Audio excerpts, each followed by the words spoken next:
কয়েক ঘন্টার সফরে ঢাকায় মালয়েশিয়ার প্রধানমন্ত্রী আনোয়ার ইব্রাহিম। বিমানবন্দরে স্বাগত জানালেন প্রধান উপদেষ্টা ডক্টর ইউনূস। আরও চড়েছে কাঁচামরিচ, সবজি থেকে তেল, ডাল, ডিম সহ প্রায় সব নিত্যপণ্যের দাম। ইলিশ মধ্যবিত্তের নাগালের বাইরে। বিদায় নিচ্ছে মৌসুমি বায়ু। দক্ষিণ পশ্চিমাঞ্চলে হতে পারে লঘুচাপ। ঢাকা সহ সারা দেশে থেমে থেমে ৩-৪ দিন বৃষ্টির আভাস। দেখছিলেন ক্রাউন সিমেন্ট সংবাদ শিরোনাম, এবারে বিস্তারিত। ঘণ্টা কয়েকের সংক্ষিপ্ত সফরে দুপুরে ঢাকায় পৌঁছেছেন মালয়েশিয়ার প্রধানমন্ত্রী আনোয়ার ইব্রাহিম। হযরত শাহজালাল আন্তর্জাতিক বন্দরে তাকে স্বাগত জানান প্রধান উপদেষ্টা অধ্যাপক ডক্টর মোহাম্মদ ইউনূস। বিমানবন্দরে প্রধান উপদেষ্টা মালয়েশিয়ার প্রধানমন্ত্রীর কাছে বাংলাদেশের ছাত্র জনতার আন্দোলন ও এই আন্দোলনে ছাত্র যুবকদের মহান ত্যাগের কথা তুলে ধরেন। জন আকাঙ্ক্ষা বাস্তবায়নে বর্তমান সরকারের অঙ্গীকারের কথাও জানান। এরপর বিমানবন্দরে সশস্ত্র বাহিনীর একটি চৌকস দল তাকে গার্ড অব অনার দেয়। বিমানবন্দর থেকে রাজধানীর ইন্টারকন্টিনেন্টাল হোটেলে আসেন মালয়েশিয়ার প্রধানমন্ত্রী। এখানেই বিকেলে প্রধান উপদেষ্টার সঙ্গে বৈঠক হবে মালয়েশিয়ার প্রধানমন্ত্রীর। বৈঠকে দুই দেশের পারস্পরিক বাণিজ্য বৃদ্ধি ও জনশক্তি রপ্তানির মতো বিষয়গুলো গুরুত্ব পাবে। এরপর বঙ্গভবনে রাষ্ট্রপতি মোহাম্মদ শাহাবুদ্দিনের সঙ্গেও দেখা করবেন মালয়েশিয়ার প্রধানমন্ত্রী আনোয়ার ইব্রাহিম। সংক্ষিপ্ত সফর শেষে সন্ধ্যায় মালয়েশিয়ার উদ্দেশ্যে ঢাকা ছাড়বেন আনোয়ার ইব্রাহিম। অগাস্টে ছাত্র জনতার অভ্যুত্থানের মধ্য দিয়ে বর্তমান অন্তর্বর্তীকালীন সরকার ক্ষমতা গ্রহণের পর এটি কোনো বিদেশি রাষ্ট্রপ্রধানের বাংলাদেশ সফর।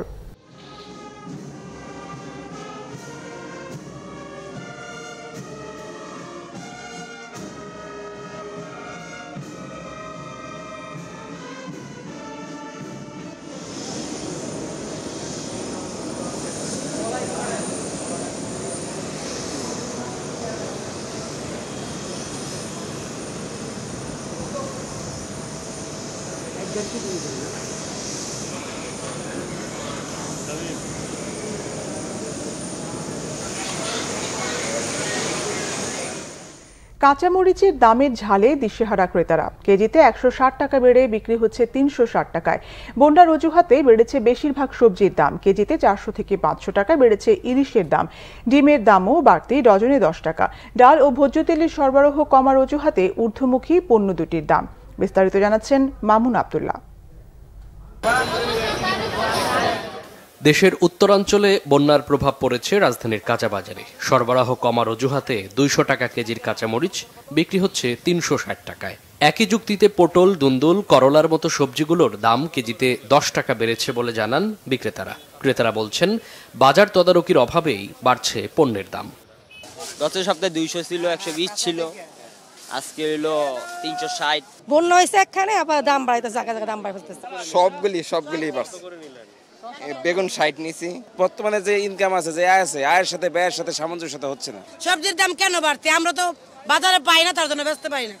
এখন আমরা বন্যার কারণে বা তরকারি কৃষক গ্রামের থেকে আসে না, বিধায় দামটা বাড়তি। নতুন সরকারকে তাদের মানে একদম স্ট্রিক্টলি করতে হবে। সব মাল ১০ টাকা করে বাড়ছে। ডিমের দামে অস্থিরতা লেগেই আছে। নতুন করে ডজনে বেড়েছে ১০ টাকা।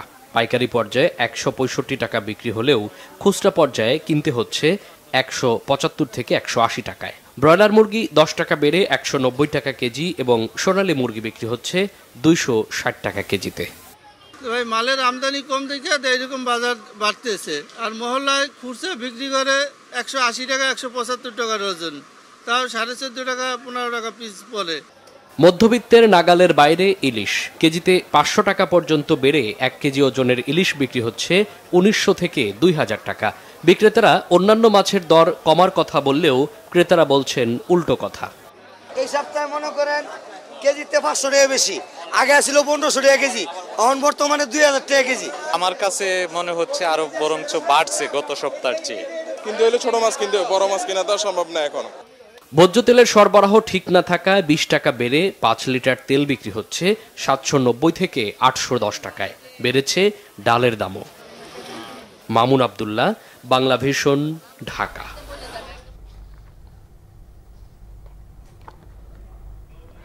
ইলিশ এখন রপ্তানি মূল্যের প্রায় দ্বিগুণ দাম বাংলাদেশে। সরকার ভারতে রপ্তানির অনুমতি দেওয়ার পরদিন থেকেই বরিশাল থেকে দেশটিতে পাঠানো হচ্ছে ইলিশ। রপ্তানির প্রভাবে দ্বিগুণ দামে একই সাইজের ইলিশ কিনতে হচ্ছে বাজার থেকে। এর জন্য দাদন আর ডাক প্রথাকে দায়ী করছেন ক্রেতারা। বরিশাল থেকে শাহিন হাসান জানাচ্ছেন বিস্তারিত। এটি বরিশাল পোর্ট রোড মৎস্য অবতরণ কেন্দ্র। দুর্গাপূজা উপলক্ষে ভারতে ইলিশ রপ্তানি করতে ব্যস্ত আড়তদাররা। ৩,০০০ টন রপ্তানির লক্ষ্যে প্রতিদিনই দেশ থেকে প্যাকেটজাত করে ভারত পাঠানো হচ্ছে। তার মধ্যে পোর্ট রোড বাজার থেকে আগামী ১২ই অক্টোবর পর্যন্ত ৪টি আড়ত থেকে ২৫০ মেট্রিক টন ইলিশ পাঠানোর অনুমতি পায়। প্রতিদিন গড়ে ১৫ টন ইলিশ পাঠানো হচ্ছে এখান থেকে। তবে মাছ কম পাওয়ায় লক্ষ্য পূরণ নিয়ে শঙ্কায় ব্যবসায়ীরা। এলচে হলে আপনার বড় মাছ এলচে না, ছোটো মাছ না। আর মাছ তো আমদানি আপনার সবচেয়ে বেশি ছোট মাছটা, বড় মাছটা একদম কম। সারা ঘাটে মিলে হয়তো বড় মাছ আপনার মনে হয় 40 থেকে 50 মণ আমদানি আছে। 6 থেকে 7 টন মাছ আমরা পাঠাইছি। কেজি প্রতি হচ্ছে আপনার ১৭৭৫ টাকা পড়ে আর কি।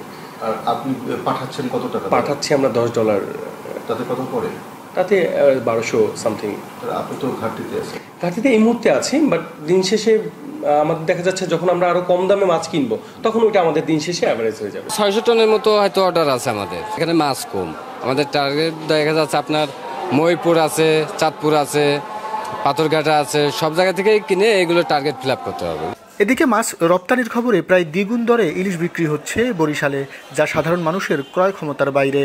ইন্ডিয়া ইলিশ পাঠানে বর্তমান বাজারে মনে কেদিন মাসে আগে ছিল 60,000 টাকা মন, এই 3 দিন আগে, আর বর্তমানে 80,000 টাকা মন। 1200 টাকা কেজি দেখেন, 1250, এখানে দেখি 1800, 2000, 2100, 2200 টাকা রেখে বাজারে আসছি। মাছের খালি ঘুরতেছে, কিন্তু মাছ কেনার মতো আমাদের তৌফিক হইতেছে না। আড়তদারদের কাছ থেকে দাদন নিয়ে মাছ দিতে বাধ্য হন জেলেরা। ডাক উঠিয়ে খেয়াল খুশি মতো সর্বনিম্ন দাম নির্ধারণ করে সর্বোচ্চ দরদাতাকে মাছ দেওয়ার এই কৌশলেই দাম বাড়ে। আমরা আড়তদারদের সাথে কথা বলেছি, আমরা খুচরা পর্যায়ে কথা বলেছি, এবং আমরা সরজমিনে একটা ডাকও দেখেছি। শুরুটা তারা যেটা দিয়ে করে সেখানে কাজ করার আছে। এখানে সংশ্লিষ্ট স্টেক হোল্ডার, জেলা প্রশাসন, উপজেলা প্রশাসন, ভোক্তা অধিকার, মৎস্য অধিদপ্তর সমন্বয়ে এখানে তারা কাজ করতে পারে। তবে মৎস্য অধিদপ্তরকে ভলান্টিয়ার করতে হবে। বুধবার বাণিজ্য মন্ত্রণালয় আসন্ন দুর্গাপূজা উপলক্ষে ভারতে ইলিশ মাছ রপ্তানির অনুমতি দেওয়ার পর বৃহস্পতিবার ভোর থেকে চলছে এসব কার্যক্রম। 2012 থেকে 2018 সাল পর্যন্ত ইলিশ রপ্তানি বন্ধ ছিল। এরপর টানা 5 বছর দুর্গাপূজা উপলক্ষে ভারতে ইলিশ রপ্তানি করছে বাংলাদেশ। শাহিন হাসান, বাংলা ভিশন, বরিশাল। সক্রিয় মৌসুমী বায়ুর প্রভাবে আরও ৩-৪ দিন রাজধানী সহ সারা দেশে থেমে থেমে বৃষ্টিপাতের সম্ভাবনার কথা জানিয়েছে আবহাওয়া অধিদপ্তর। সংস্থাটি জানায়, মৌসুমী বায়ু বাংলাদেশ থেকে বিদায় নিচ্ছে। এ সময় মৌসুমী বায়ু শক্তিশালী আচরণ করে এবং প্রচুর বৃষ্টি ছড়ায়। চলতি সপ্তাহের মধ্যে মৌসুমী বায়ু বিদায় নেওয়ার পর দেশের বিভিন্ন স্থানে রাতের তাপমাত্রা কমতে শুরু করলে শীত অনুভূত হতে পারে। এদিকে শুক্রবার সকাল 6টা থেকে 9টা পর্যন্ত টাঙ্গাইলে 130 মিলিমিটার বৃষ্টির রেকর্ড করার কথা জানান আবহাওয়াবিদ মোহাম্মদ বজলুর রশিদ। এছাড়া গেল 24 ঘন্টায় সারা দেশে 78 মিলিমিটার বৃষ্টির রেকর্ডের কথাও জানান তিনি। অন্যদিকে মৌসুমী বায়ু বাংলাদেশের উপর সক্রিয় এবং উত্তর বঙ্গোপসাগরে মাঝারি থেকে প্রবল অবস্থায় থাকায় আগামী 24 ঘন্টার মধ্যে পশ্চিমবঙ্গের উপকূলীয় তৎসংলগ্ন বাংলাদেশের দক্ষিণ পশ্চিম অঞ্চলে একটি লঘুচাপ সৃষ্টি হতে পারে বলেও জানায় আবহাওয়া অফিস।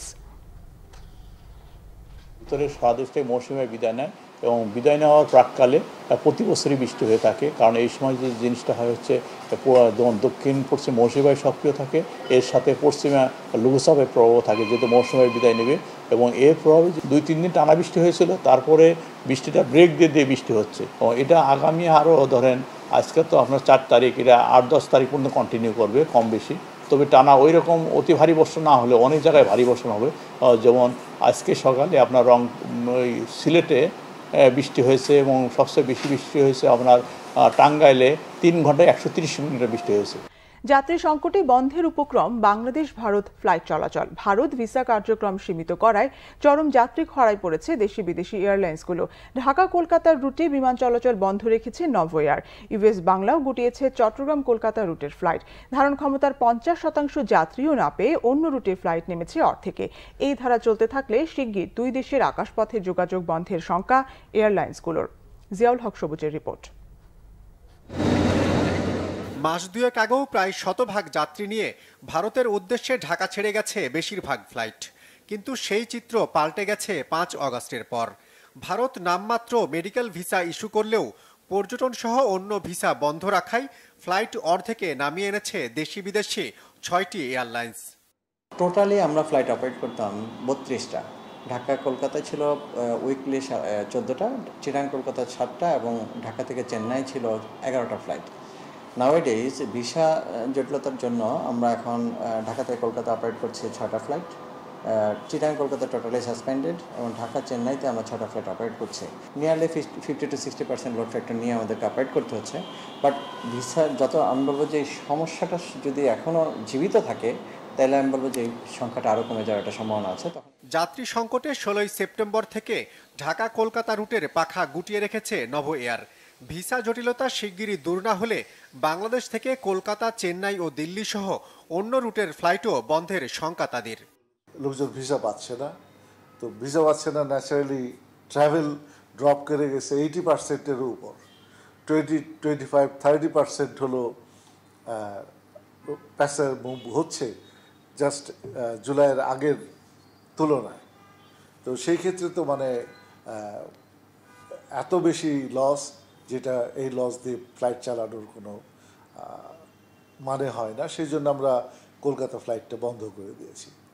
আকাশপথের যোগাযোগ স্বাভাবিক করতে বাংলাদেশ ভারত সম্পর্কের টানাপোড়েন দূর করার জোর তাগিদ এয়ারলাইন্সগুলোর।